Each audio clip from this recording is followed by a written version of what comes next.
So Okay. we are Here already we at are. 6 after. Let's go ahead and get started here. Who's Okay. doing notes today? I'll do notes. Great. Anyone need the link? Everyone have the document? All good? Okay. All right, action items. Got a big list here. First one is for me to get BitSpace access codes for the people that wanted to review that. I finally managed to get that code. Sorry for the delay. So I sent an email this morning to Lindsay, Keith, Nate, Ben, and I included you, John. So you Good. guys have a discount code you can use to access those courses. Are on the Enabling the Future site now, by the way. I also put them up there on their shopping pages. So I gave you that link so you can access them. Use that discount code for free access. Please send feedback my way, and I'll share that with the people developing those courses. Can you say a little bit about the licensing on that content? Well, I mean, it is a paid curriculum. It's an offering that BitSpace developed, and they sell it through their site, so they do charge for it. What we set up is a kind of an affiliate arrangement, so that any courses that they sell of these, so they have a bunch of courses, but two of them in particular are e-NABLE related. Those are the ones that I put on the Enabling the Future site, so you'll see those in the link that I emailed you. So for those two courses, anytime they sell them, a portion of those funds will go towards the e-NABLE fund. I gave them the Open Collective page so they can submit those donations. And then a portion will also go to Gen if it was sold through Enabling the Future, or to 3D Universe if they were sold through our site. So we've got that affiliate program set up, so e-NABLE will receive some funds, but I don't know how many of them will sell. I don't think it's the kind of thing we're gonna make tons of money off of, but it's a little something. So. Okay, so we're looking at this in connection with Lindsay's Yes. and Ben's education site. So if they want to include these courses on their site, they're welcome to. Just understand that, unlike perhaps the rest of the content, these are not free. They're very affordable, as you can see. One of them is, I think, $49, and the other one is, I think, $250. So for a full, and they're, I think you'll see that they're well developed. Their standards aligned. They're pretty well done from what I can tell. So I think most teachers would find it a worthwhile investment. But they would be paid courses. So whether or not that would fit in or have a place on that site, I don't know. But she's welcome to include them if there is a fit. Okay, so I connected, and that's Nisha is with BitSpace now, right? Well, Nisha is the CEO of BitSpace. Okay. Yeah. So I'm still wrapping my head around that that reconversion. I connected her with Lindsay recently, and so they're going to talk that through also. I mean, there's an interesting and somewhat familiar dynamic between our efforts to create a free and open source educational website and theirs to sell commercial products. Yeah. Which is why this background is helpful. Yep. Okay. Somebody just joined by phone. Who is that? I'm on the phone, but I'm no. Somebody dialed in. On the phone. It looks like an international. Sorry, it's me. I'm in France at the moment. Oh, hi. Ed. Okay. Hey. Just want to get your phone number off the screen. Thank you. I had a little trouble joining via the internet, so I've dialed in. No problem at all. Glad to have you. Okay, so we're just going through action items. So the second one here is for Maria to follow up with us about reporting on collection of devices. We have not heard anything back. So I can actually facilitate some of that now, Jeremy. Okay. Last night, I connected finally with Maria and that fundraising group that she's been putting together with the e-NABLE Alliance. Okay. And they were really stoked about all the things going on with the NIOP thing. So I've been invited back and to an additional meeting next week. So now I should be seeing Maria on Wednesdays and Thursdays on a pretty regular basis, and I can start harping on her for stuff. I did not come up last night. I'm gonna be honest. I was a guest to that meeting, and there was a lot going on already. But now that I've made all the contacts with everybody, I can probably do that kind of thing. And I got to follow up with Maria anyways on a bunch of things that she wanted for that group. So I'll just give her a little list of my own. We just need contact information for her contact there who is doing the device tracking, right? Well, we know the person. The person has not responded to any queries agrees. We need the current action item was that she was going to give us access to the inventory and tracking system. Without that, we remain in the same dark mystery about what's going on there. With it, we might be able to proceed. So what we need is, I think, Gotcha. we need two things. We need an individual contact who's going to be responsive and, respond to emails when we need, information.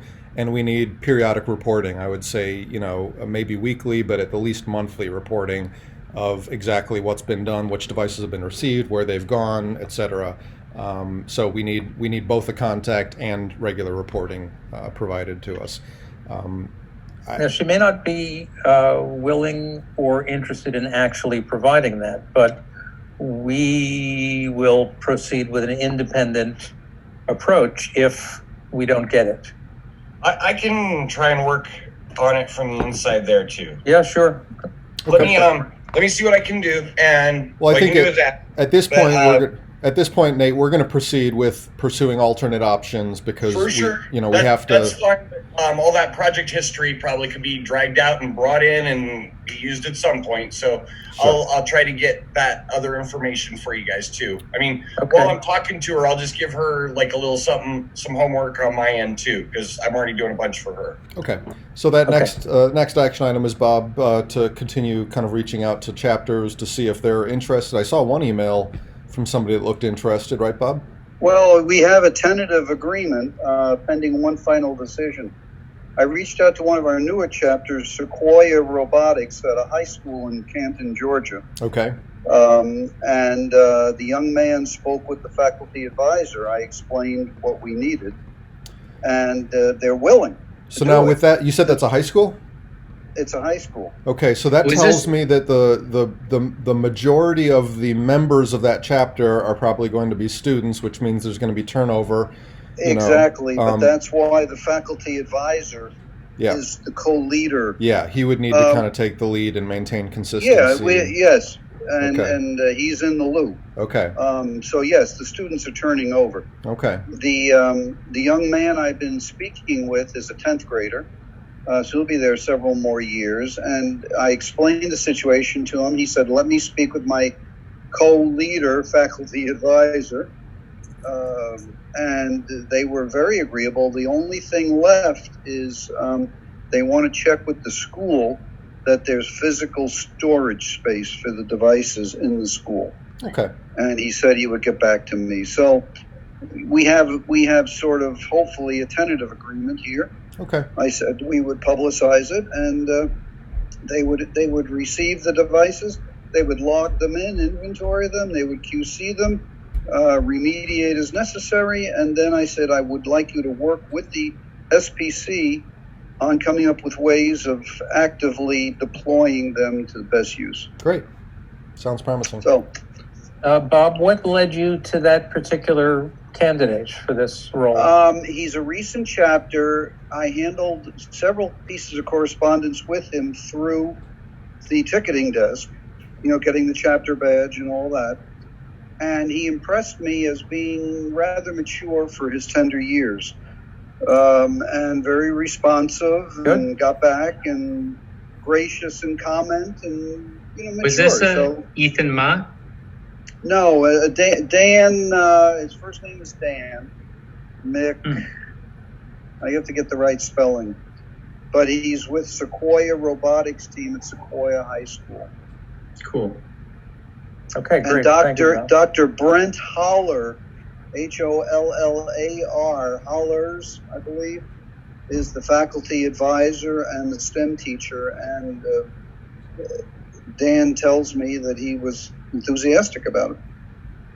Great. We can reach out to more, but at least maybe we have a different option with some motivated people. Sounds good. Okay. Next up, we've got Nate and Anthony working on building out the device catalog for the NIAP devices in our device catalog pages on the hub. So I know you guys have done most of those. I was just glancing at it here, and the one thing that jumps out at me is when I look at this right now under NIAP modules, we've got all these, NIAP components, but I don't think there's anything in here to really tie it together. I know you have the documentation that you've created, but I would suggest adding a page in the device catalog right up at the top, something about, how to, how to get started, overview, something that kind of gives them links to your documentation and links to, how to get started and which of these to use. Just something to link it all together. Kind of like almost like the getting started and the links page kind of combined. Exactly. Just I would put that into a page and put that right at the top of the NIOP modules grouping here. The other thing that jumped out at me is I noticed that you have Moto Gripper in here as a device under NIOP modules, but we already have the Moto Gripper terminal device up under hand design. So is that a duplicate? Or is that something No, different? it's actually the QC version, the version of the Moto Gripper that'll snap onto the QC wrist that we have. Oh, so can we say that can I just put that in the title that it's the QC version? Yes. Okay, just to avoid confusion. A Moto Gripper with QC. Okay. Something like that. So the QC's at the end. Okay, got it. Now that could be stored in John's page too for the Moto Gripper, or Skip's runs that Moto Gripper page. No, I actually think that's a fine place for it. Do you also have the gripper thumb with QC in there? The spring. Oh yeah, those files. Will has those actually. Those were being produced right as coronavirus hit, and I think they fell through the cracks. I'll check back on that. Yeah. But so they're not in the catalog now. Much done, and if Will doesn't have them finished, I can do that change because it's really adding one hole for the filament to go through instead of screws. So I can take care of that too. Cool. Great. But that's a thing where we could almost do with. I just need to take a couple pictures of Lorenzo while he's doing one. And it's pretty apparent what you do. Like, snip out this one part, drill a hole through. Boom. Put a spring in there. That was the other part. Okay, Great. good. All right, next one was for Ben to pull together info about badges for educators. I saw that you sent an email. I didn't have a chance to review it. What's our next steps on that? I could pop it open if you'd like. I think it's a great start. It's something that's underutilized. I haven't seen that many people that have used it, but caveat, recently there was an educator in Australia that not only got all 3 of the badges, but used it in the school's newsletter, and she sent a link in the coronavirus updates, which is awesome. So, I can show you guys really quick if there's a minute. And you should link that on the hub to start making it attractive for other people to want the badges through peer pressure. Peer pressure is the way to do it. Yeah, they won't even know they're doing it to themselves. Right. Let me open it up. Hold on. No. There we go. Can you guys see it? Yep. Yep. All right. This has gotten the John Scholl treatment. So it's got about 1,000 comments. Do we turn that, Ben, into a verb? You've been sholled? I think we should. You've been sholled. That sounds about right. Oh, that's the best. I do appreciate your comments, John. It's yeah, John. These are done out of love. All right, so those are the. I do. So those are the 3 current badges that we already have. These are the 3 current badges. Okay. So we have a community teacher, we have a community school, and we have a tutorial badge. So that's maybe not quite the right fit. From our discussion last time, I think we want one that's more about creating a curriculum as opposed to just a tutorial, right? Well, yeah, it's broader than a tutorial. It's submitting an educational resource. Yeah. So I included the process and sort of the information about each one, and then some considerations at the bottom. So submitting and publishing free open source education materials. I think we do want to lean into,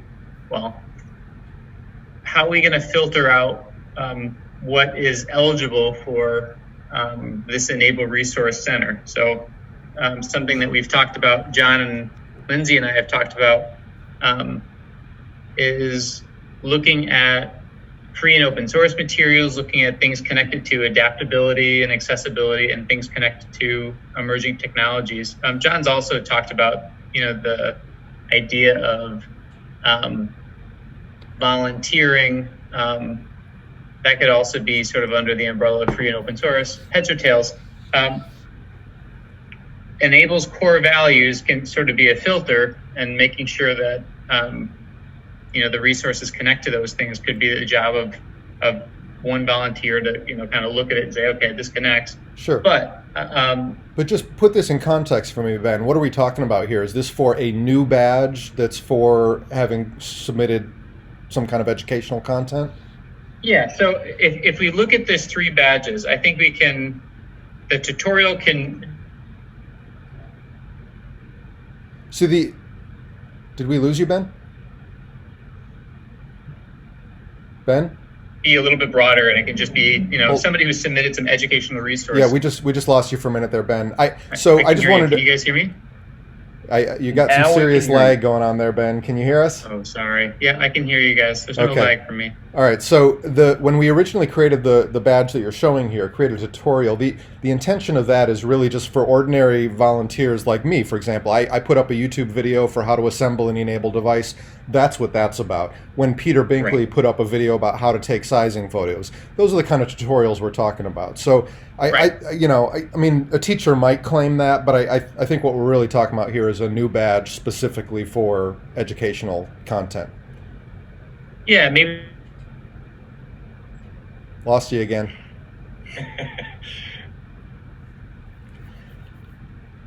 He looks lost. Ben's got some internet issues. Maybe that's the way to do it. Submitting educational resources. Hey Ben, can you kill your video because it keeps clipping out the audio right? I think we. Oh well, we just lost your screen share. Was that intentional? To see if you guys can hear me again. Is this better? Now we do. It keeps coming and going, so I don't know. Turn off your video and then try saying the last part one more time. Okay. 1, 2, 3. Am I coming through? Right now. Okay. I think having the resources, the more general resource submission, is a great idea. I think also in terms of these, and I'll add the link in the chat, but having people involved with this committee, so having it be something where educators can join the committee and give feedback to these resources will be really valuable. And then, I think we can maybe even take a step back and look at what can we offer for student collaborations or school collaborations, student awards. We can think about it not just for educators, but sort of the educational relationships involved with e-NABLE. That's a good idea, Ben. Conferences. Those badges for the students should be done by their school year so they can just keep getting them consecutively straight through, because it'll probably change as they get older too. Right. Yeah, that's a good idea. I think looking at this committee, I think getting educators involved, getting students involved, getting maybe some specific badges for not just submitting materials but reviewing materials. So that kind of stuff. We want to try to create I'll just say that we can create badges for anything that we want, but just to give a little bit of historical context here, when we first started this badging program, man, we created badges for everything. I don't remember. I think it was Jen and Maria who kind of took the lead on it originally. And I mean, there were badges for being a social butterfly and happy St. Patrick's Day. I mean, everything you can imagine. Yeah. Now, a lot of those, what we found over time is that most of those badges were never claimed or maybe claimed once. So we just want to be careful about not having too much, in the way of badge clutter. We want to make sure that we create badges that are meaningful, that are actually going to get used, that we can, promote and that sort of thing. Thank you for saying that, Jeremy. Yeah, because Bob and I had to do a lot of cleanup. Yeah.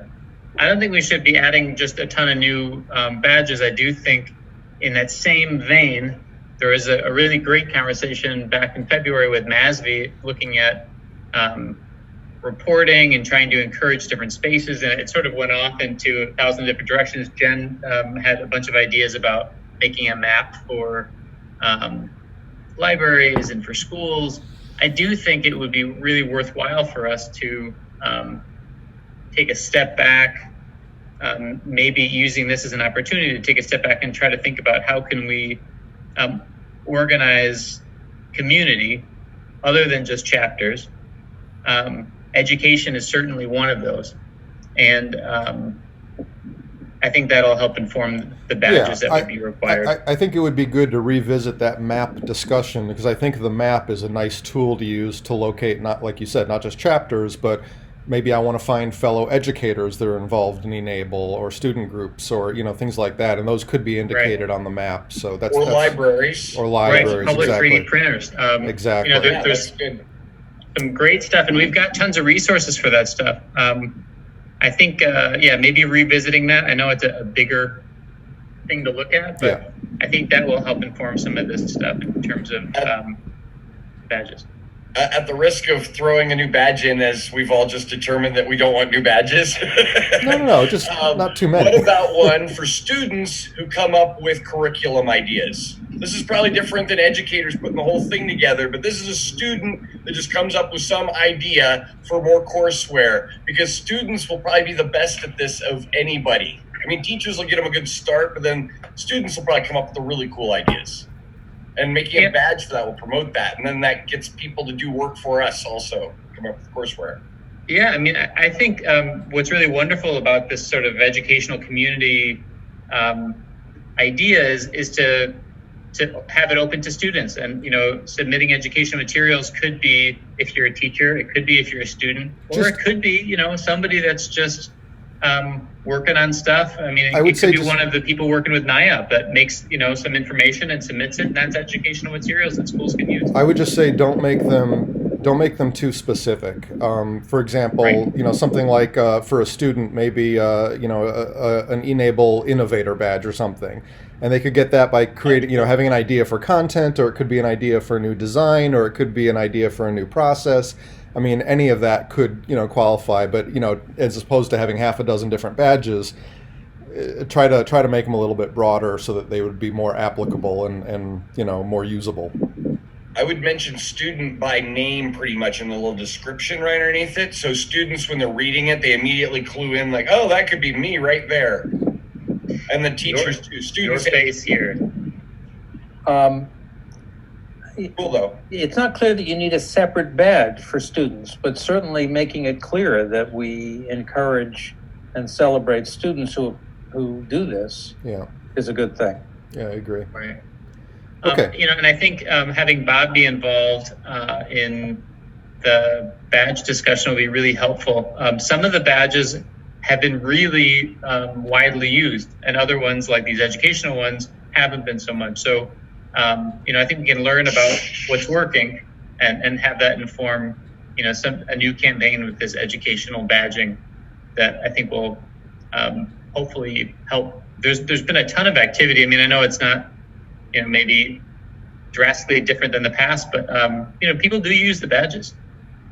To give some perspective to what Jeremy said, I think, Jeremy, as of record right now, we have something like 113 badges of record. And I think we typically award 10 or 15 of them. Yeah. The rest are just superfluous. Right. Or dated. There's probably, I don't know, a half a dozen badges that actually have been issued more than 20, 25 times. Right. Exactly. So it's, I echo all the sentiments. As the person who typically reviews these badges, I think we want to, I'm willing to take on a discretionary role of determining if a project meets wider criteria for a badge. I can do that. We don't want to make it too specific. We don't want a bunch of new badges that nobody claims. But I think we can work through that. It's fine. Yeah. All right. Shall we move on? Sure. All right. So that was number 5. So next up is, Nate, you're going to promote that form for collecting feedback about the NIAP documentation. We talked about putting that into the device catalog pages as well as in the NIAP space. Oh, I didn't add it to that part, but it's I didn't do any of that. That's really where that goes to. I need All to right, get that. we'll leave that there. So I assume Yeah. it's safe to say you haven't gotten any feedback through that form yet? No, but I got feedback from a guy off of a message on Thingiverse who I Okay. just answered a message back, and I showed him the materials. Okay. And he said, "Wow, that's amazing. That's exactly what I was looking for." So Okay. I'm inclined to just put that up there underneath the post to just say, this is what feedback looks like, people. Start the Yeah, really careful about that.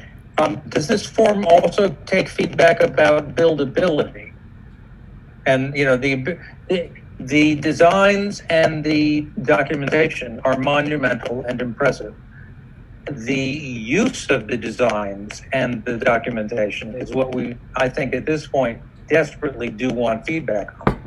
I don't know. Do you put it all in one big long form, or do you make multiple forms for people that want to say different things? Because quite honestly, the guide is a huge amount of information all by itself. I think we could do And two then, different. I think we do two forms. One that you already have for the documentation, and I would suggest Right. one more form for feedback about NIOP devices in terms of the devices themselves.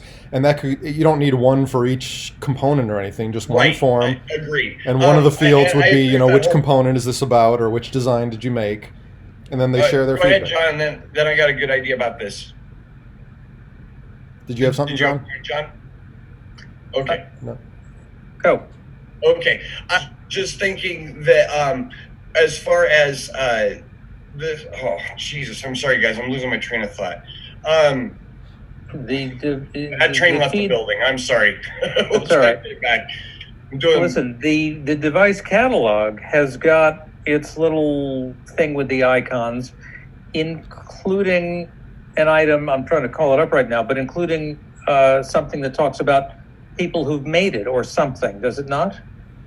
Yeah, and in fact, at the end, we can provide the form link right there. There's a popularity. The point I was going to make was we're talking about two forms here. The guide form, I suppose it can stay forever, but it's really more of a thing that we're going to use right now to get the initial opinions of people and change stuff. It probably won't adapt much after this initial batch, but the buildability form will be something that evolves over time with the devices that we're releasing at that time, and that'll be something that probably stays in circulation for the long haul, I would imagine. Right. We've mushed together two different kinds of feedback. But it's okay. We can put the feedback for the buildability at the end of the assembly manuals. So it dumps you off into that feedback form there after you've already been through the guide. Okay. All right. Got it. Cool. All right. So, do we want to add an action item to build a feedback form for the devices themselves, which we don't currently have? Yeah, we'll need to do that. Is that something you're willing to do, Ben? I think you did the last form. Sure. The specific information that we're trying to collect is going to be something that Nate's probably the most familiar with. Nate, do you want to shoot me an email and just, Yep. you can just do it with bullets, skeleton out some of the stuff that you're looking like for? we did with the last one. What you can do is almost do a save as with the other form that you made, and then we can Sure. start with that as a base because it's going to be the same format of questions pretty much, and then I'll type up some questions for you and stuff. I think mostly what we're trying to get at here is buildability and then functionality once it's built. I think those are the two aspects we want most feedback about, if I'm not mistaken. I'm just thinking,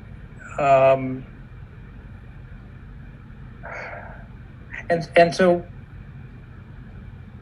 say a little bit about the popularity notion. That's just a rating you apply based on your knowledge of how people are doing it. So first of all, I want to say that currently the whole NIOP device catalog. Just keep in mind that all those pages were built out by Anthony, including those Sure. ratings guides. So I had no input into the ratings. I have to say I had input on the ratings guide, so there are a couple there that I'm not sure I agree with. Like I'm looking at the Kuawu hand showing a grip strength of medium, but we've talked about there being some significant issues there. I would have expected grip strength to be red, not yellow. Okay. But we can review those later. But the point is, John, the popularity rating is strictly a measure of how many people have made this particular, design. And our main measure for that has been, badges issued. We don't have badges yet for these NIOP devices, so it's a pretty subjective thing right now. Before we go too far off the topic of the device feedback, I'd suggest, since the devices and the documentation are going to be experienced together, most cases, maybe we can set up the feedback as sort of a page 2, so people can give some feedback on the documentation, and then they can continue to some feedback specifically on the device. Well, you can do, you know this, Ben, in Google Forms, you can do flow control. So maybe on the front page, you ask them, would Right. you like to provide feedback about the documentation, about the buildability, the functionality, or all of the above? And you can kind of route them according to what, because maybe they only want to provide feedback on one of those. You can handle that with the flow controls within the form. Yeah, I Right. like that with interactive controls. The only thing is, this is going to be a low volume thing right now. I'm just wondering whether we shouldn't. A feedback form for the documentation makes sense. A feedback form for all the devices may be overkill. What I'd really like to know, and what I think we need, is to know who has attempted to build any of these things. And then at this stage, we should reach out to them and just get their stories. Those cases are going to be few and far between, and I suspect that each one is going to be really informative. I don't know, we can John. do- I think there's at those least go together. 9 or 10 folks out there doing them right now. I think there's Okay. like, And those two also go together. I mean, for example, for the COVID response, I made that form. We had 10 responses, and I reached out to each person and tried to get more information. And I got 5 others that didn't. fill out Yeah, I think form, but- the forum just lets us kind of frame the questions that we want to ask. So if we reach out to the people that if we hear that so-and-so made one of these, we could send them an email with a link to the forum saying, hey, we'd really appreciate it if you'd fill this out for us. We'd like to hear your input. Okay, so that's fine. I also Hey, think, Ben, I think that this form should allow people to fill it out anonymously if they choose. I don't think we should require the email on these. Really? Yeah, I think so. I think some people might feel more comfortable giving honest feedback if it was anonymous. Nate, if you have a list somewhere of the people you know are working with, you probably know 90% of the relevant players. That would be a really valuable thing. I do think that we're at a point where getting honest, qualitative materials we've just surfaced is really the thing we need to do. And I would reach out to those people, or maybe Bob or something else. So if are you willing to share? yeah, oh, for sure. What I think we'll do is I'll work with Ben. We'll make that form, then I'll send that form out in a mass email to everybody. Okay. I think that's a great idea. I think anonymous has value. Nate, when you say 10 people making devices, are you including people who have made test devices and people who have made devices for actual recipients? Is that sort of the Yeah, visual? just people I know that are building them. I know Ken Bice, he's building one, but it's not for a person yet, but then he's building another one for a person. And there's like Okay. Tanya Lurch in California. There's cases all over the place, all over the world. But I dispute that statement at this point, only because I don't have data. Right. That's what we're we'll generate this, Bob. I will CC you and John and Jeremy. Do you want to be involved with that or not? You can CC me. I don't know that I'd be involved much, but I wouldn't mind seeing it. Fair enough, man. I think it's a great idea, Nate. In the early days here, I think I clearly identifying the people who have the guts or the ambition or the need to go ahead and make these advanced devices and work with it. I think it's a valuable group of people to help refine this stage of the deployment. I agree, Bob. And to that end, we can do one other thing with this list. Once we get this list together and they're providing feedback, I'm going to ask them at the end, oh my gosh. Okay, so Ben, the very last question on our feedback form is, do you mind being a mentor for other enablers? And that way we can hook everybody up with a NIOP buddy. As soon as they need to do a NIOP device, you can talk to another guy who has done it before, and then they can kind of talk you through it. And it's not me. Delegation. Okay. All right, Good. let's move on. Good. So, Nate, how are we doing on OpenSCAD files? They are, oh my gosh, if I hadn't been so busy with fundraising, we would have those deployment things ready. No Sean problem. has been cranking. So last time we talked, it was mostly done. One stinking bug remains. So are we still at the point of one stinking bug remains? I think the bug has been fixed, but I haven't been able to get it to Sean to try it out yet. But I think we've gotten past that point. She's Okay. got all the rest of them in the final deliverables folder, and I just have to go in Sounds and good. So we're getting close. put the Okay. deployment package together. Get the zip file with the OpenSCAD in there, and Got it. and then update the links. But we're going to try and get that over the weekend. So. Excellent. Okay. And then we've got Ben and Muyan working on preparing content for the corporate sponsorship page on ETF. I did go into that document this morning. I saw that we've got some new additions there. It looks like John put in historical donations. I put in a comment. So we're making progress. We just want to be, we want to kind of start moving in the direction of actually starting to build out the content for the page itself. So there's a good body of work there. I don't know that it's fair to put that all on Ben. But I also don't know who's in a position to contribute to that. But at some point we need to start actually building out the actual wording that we want to go on this page, and the descriptions of the packages, and the all that sort of stuff. Let me do a screen share. I started some of that today. Okay. Now, there's a chance that this is going to make me freeze, but I'm willing to take that chance if you guys are. Ready? Yeah, sure. Go for it. All right.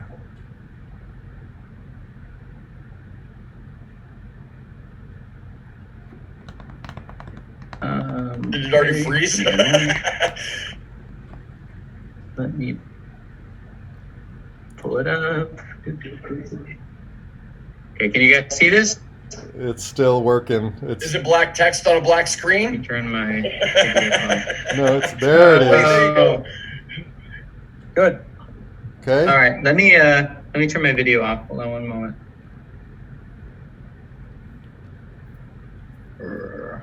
Okay, can you guys see it? Yep. Yes. Yep. Okay, We can. great. So I added this morning examples from Relay for Life from Virginia Tech, which is like a tiers example on the left, and then applied donations example on the right. This is their content, but I thought it's not a bad model for us to think about in terms of the corporate sponsorship levels, and also a way that we can. It's almost a survey of interest. We can include when corporate sponsors are interested, but not necessarily. I don't know. We'll have to do something a little bit different than what they have, because what they have is, it seems a little bit more like earmarking, which we don't want to do. But I have an example at the bottom. So, and if I John's could, information. Ben, before we go past it, if you could, I just would like to point out the comment that I made just above where you are now. Nope, you missed it. Go down. Go down, down, down. There it is.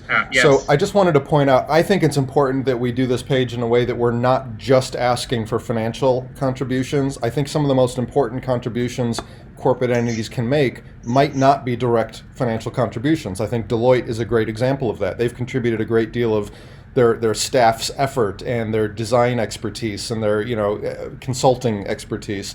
3D Universe has contributed, in other ways with, programs to support the volunteers and, things like that. I think there's a lot of things companies can do to support our community other than just direct money contributions. And I'd like to encourage that and recognize that on this page too.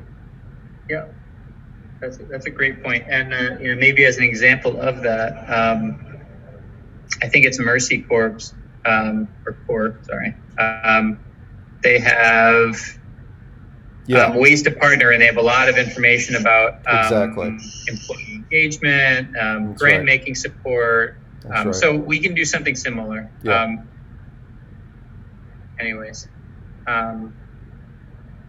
As an example of one of the pages anyways, breaking it down by year, we talked about 2019, 18, 17, putting in a logo, the name of the foundation, and then if we wanted to, I just basically stole the levels that Virginia Tech used. I'll highlight Sure. But if we want, we can put people on different pedestals depending on how much money that they give, but in a way that's not totally calling out, how much is involved. You just put them in order, Ben. Right. Top to bottom. Right. So that's what I did here, and then Yeah, totally. just set it up with different levels. So we could do something like that, but I think it's going to be important, just what Jeremy's saying, to have content encouraging partnerships in different ways. What this sort of comes down to also is media. So what do we have that shows some of these examples? Nate was talking about the device feedback, and having an example of good feedback is a great way to get more feedback. So maybe what we can try to do, if anybody has any resources in terms of media, maybe if Ed is still on the call, if he's got any photos of some of the collaborations that he can send along, or if we have anything that documents support like Deloitte. Well, and the other thing we need to think about with that is, how do we fit those organizations that have contributed in ways other than direct financial contributions? How do we fit them into these different levels? How do you determine if somebody like a Deloitte is, at a silver level or a gold level, or what are they based upon the volume of effort or what have you? I don't know if we can really quantify that, but something to think about. We can just come up with a whole other system for that. Again, if we look at as an example, I think Mercy Corps does a pretty good job of not saying that money is better than the other things. I mean, they just have these logos that you can click on, and each one's a link. And then there's these ways to partner. I think we can, maybe come up with different titles for the different kinds of partnerships, and then we can list those. So in other words, list them separately. So each one of those different ways of donating would have a list of people that have supported us in those ways? Yep. Okay. Yeah, that could work. But again, what makes this work is that it's both commemorating and celebrating the people that have been involved with sort of an information form. It's got great photos, there's links, there's sort of, it's convincing workplace giving campaigns, so we're not going to be able to pull all of this together, but I think if we can start thinking in terms of media for some of these, well, first off, what are these different non-denominational categories, and what are some ways that we can encourage those kinds of partnerships? And we'll probably want some specific photos that show how this stuff directly applies. Okay. So, with regard to that, I'm aware that in New York, AT&T and Verizon and a number of organizations have sponsored local events. Those companies in particular seem to have regional executives who are in a position to build goodwill within their own communities. Gathering information about them would probably be a very valuable tool for then moving up a level to corporate sponsorships more generally. And those events all get coverage in Google News. Yeah. So you might do some searching to try to come up with those cases. And event sponsorship might even be one of those categories outside of a direct financial donation. Right. So Nate and I met with Terry Sanor, saying your name wrong, I'm sure, last week. Yeah. Terry Center. We met with Terry last week and talked to her a bit about some of her experience. I mean, she's just really a super inspirational person. I mean, went to medical school in her 40s or 50s, really pretty cool stuff. But she was excited about the idea of now.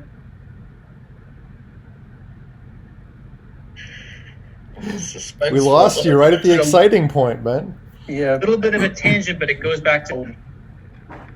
We're losing you again, Ben. You say that one again, can Ben? you guys That was hear me? probably really good stuff. You're coming and going, Ben. Am I back? Yeah, you're back. Turn off screen sharing. Turn off your video. Okay. Get to the point. We're still in the updates portion of our program, and it's Yes, I was going to point that out.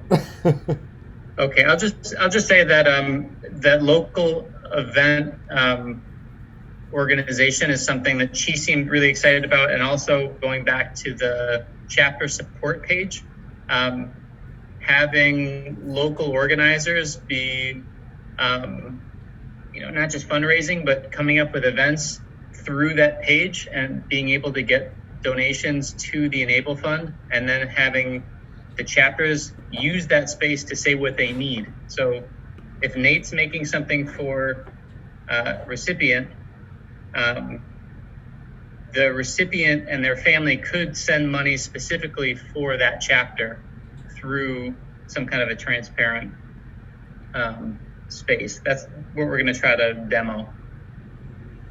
Okay. Okay, so how do we move forward on this, Ben? In order to actually start to write up content and start to build this page out, it strikes me as maybe needing to be a collaborative effort. I don't know if that's something that, we need a working group, a Zoom session, or do you just want to work on it yourself? I mean, what's the best way to actually move that forward? Well, let's set up a time next week to meet. I can prepare some stuff for it, and it won't take up the whole SPC meeting next week that way. Okay. Go from there. So I assume that's going to include you, John, Bob, me, anyone else who's interested is welcome, but those are the people that come to mind. Anyone else?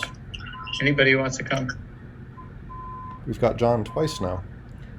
And you're about to have me once. It's a long story. We've got your audio twice right now. There we go. Now we got yours. All right. So, that sounds like a good plan, Ben. I'll let you coordinate that. Great. Next up was Nate to talk to Sean at Skills for Life. Any update there?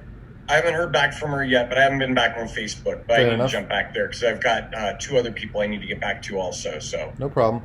Her name is Sean Swanson Johnson. Swanson. That's okay. John, making sure that Open Collective and the bank account are in sync. We got a pretty graph here. Yeah, I'll just say that. So there you go. You can see the changes in the e-NABLE fund over time. You can see that it's been going down gradually. The balance is, according to this particular visualization, which is relatively trustworthy, we have about 10,000 left, down from our peak of 60 some.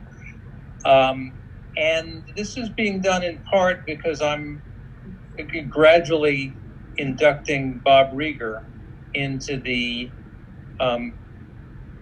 maintenance of the e-NABLE fund piece. I think having this kind of a reliable ledger and tracking it, as well as tracking the projects, et cetera, would be really useful. Oh, yeah. And Bob, God bless him, has not been scared off yet. And so we are working our way towards that. Very nice. Yeah, that's a really good idea. That's awesome. Okay, and then our last action item here was for Bob to work on finding a candidate for us to do a test of this video concierge session that we talked about. Any candidates? Right, we've had nothing in the last week except international requests, and like I said, we want to do a domestic one that's relatively time zone friendly. Yeah, I think so. So let's give it another week. I can always go back to an older one. The problem is that they tend not to answer, and it's a futile exercise. So I want to strike while the iron's hot. No problem. Okay. All right. Well, I must not have done a very good job moderating today because we just spent almost our full hour on action items. I'll try to clean that up a little bit for next time. Anyway, just on page 2, we've got our upcoming presentations. Looking forward to having Ahmad next week. I hope he's still getting ready for that on the 14th. So we'll have a presentation from him, and then we're going to have Saif present to us at some point. We haven't set a date for that one yet. So those are the special guest presentations that we've got lined up. Got our metrics on page 2 there.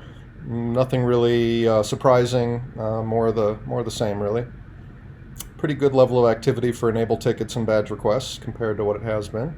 Those have been nice and steady. By the way, help me out here, Bob. Who was the other individual helping us out? Wayne Munslow. Wayne, yes. Wayne had to kind of move on. He's had some other things come up that have been keeping him busy. So he's been a tremendous help to us, but he's had to kind of refocus elsewhere. So as of now, really, Bob is handling all of the tickets coming in that are e-NABLE related, badge related, etc. So again, thanks for all that work, Bob. Sure. We salute Wayne and Bob. Absolutely. So like I said, we really kind of used up our hour here, and I think we really covered most of the topics on the list here. Like we just talked about the need to find somebody for a virtual concierge session for EWC. That'll feed into the kind of figuring out what to do to make EWC easier to use and get more people into that platform. So that kind of covers that topic. We already covered, I think, the educational initiatives. You guys have some new courses to look at and evaluate. We talked about badging, and then we'll get further updates on the content itself from Lindsay when she's here next. So I think we've kind of covered most of the big topics here. I'll just ask at this point if there's anything that anyone else would like to talk about in the few minutes we have remaining.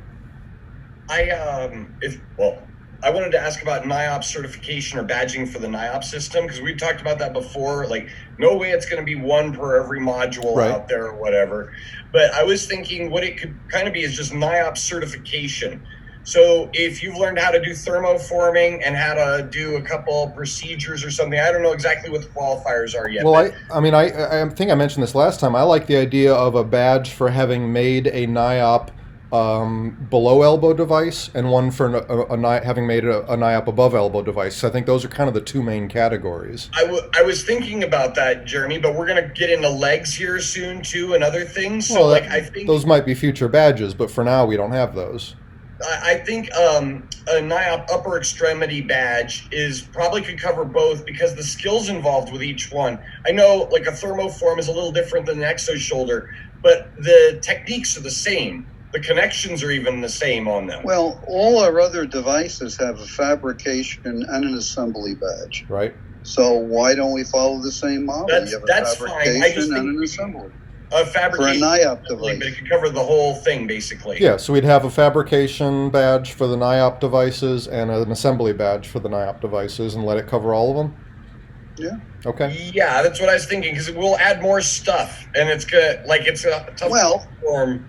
If you wanted to separate, transhumeral, from transradial, that's a complication. That'd be two badges then. A NIOP transradial device versus the NIOP transhumeral device. You could do that and have a fabrication. That's what Jeremy was suggesting, and I'm thinking. Yeah, I'm thinking we could do it more with just the techniques involved with them, since there's similar techniques on all these. Well, but every other every other model of prosthesis we have is not so much technique as it is demonstrating you can actually build the device and it looks good and it functions, right?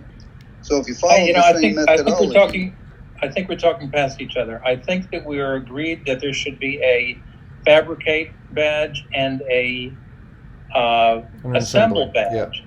But I think we're also, and Nate, however, is just saying, and we can do just one of each for an upper limb NIOP. The end, right? That's what I was trying to do, but if there's valid arguments, I mean, I'm not married to it, so I think less is more until we know we need more. Yeah, let's start simple. So I created two new action items, one for you, Bob, to create the badge graphics for NIOP fabrication and NIOP assembly, and then I will take the action of adding those badges to the hub and badger for us. Sound good? Well, we have to draw up the requirements. Well, I'm just going to copy them from one of our other devices. Yeah. It's going to be pretty much the same for any of the device badges. Okay. Okay. And Bob, I can get you the logo and stuff as a JPEG, so it should be easy to just slap in the background or whatever. That would be useful. I don't know what it'll look like. I want to keep a constant theme, but yes, please. If you have that in a format, Nate, that's on a transparent background, that would make it easiest for Bob. I'll do that for Bob. It's not yet, but I can do that for you, dude. And please, just no $sign in it. No $sign? Oh, I got you from the other logo. I got you. No, you're going to get the plain old black and white one, the boring engineer. Wonderful. That's great. I'll take Bourne. Okay. Anybody else have anything before we wrap? I did put up a document summarizing activities since March and sort of framing out from our last conversation what an extension to the media coordination project would look like. The question is, do I set it up as a just an extension to the current Lumio proposal? What do you guys recommend for that process? I think it should be a new proposal, just in order to allow clean voting and everything, and be able to promote it and invite people to vote specifically on that new proposal. I think it would help to avoid confusion. But you know, there are threads within which there can be proposals. So I think having a fresh proposal within the old thread Sure. might be helpful. All right. Yeah. Now, Ben, is that a document you've asked me to review? Because that's the one I still haven't done. Yeah, I've been sending you links. I've been sending you emails. I can't. Yeah, I know. And I found the corporate document twice, and I said, "Wait, I've already done this." So, what's it called? I think it's just called Q1 to Q3. I'll send you another link if you want, and I can, maybe before putting it out on Lumio, maybe I'll just send it to everybody today, and you guys can take a peek and give me some feedback. I think that's wise. I think that's a good basically, idea. it's focused around fundraising, volunteer coordination, and education. That's how I shifted it. Okay. Yeah, send it to us, but I do think we should get that up on Lumio ASAP. Let's get that done. Yeah, sounds good. Okay. Anything else? So Ben, were you and I going to chat after this call? Sure, we can. All right. Then we're going to stay here. Oh, no, I guess, Jeremy, you're going to disconnect us. I'll call you right back, Ben. Okay. All right. Thanks, everyone. Take care, everybody. Take care.